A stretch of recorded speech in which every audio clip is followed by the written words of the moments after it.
Friends जय जगन्नाथ केमती अच्छा आपण मैंने आम तो बहुत ही बढ़िया अच्छे। तो आज आपण मैंने देखिए तीनोटी माकड़ किपर भाव में उत्पात होती। तो यार लंग भिडियो मुझे निहत भाव में पकईदेवी। एवं यार टे झलक देखीदे चलते भिडियो आड़ को जावा।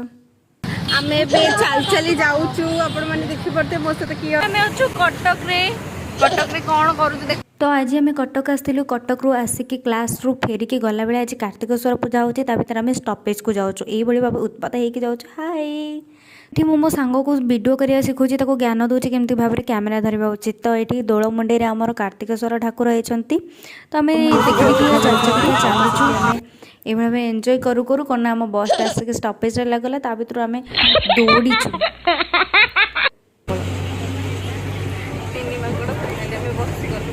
तो ये मो सांगटी शांत सरल भाव में बस कि से पिलाटा जानी जे मुझे तार वीडियो करी देखिए से लाजगला स्टपेज आसीगला पलैले मत छाड़ी।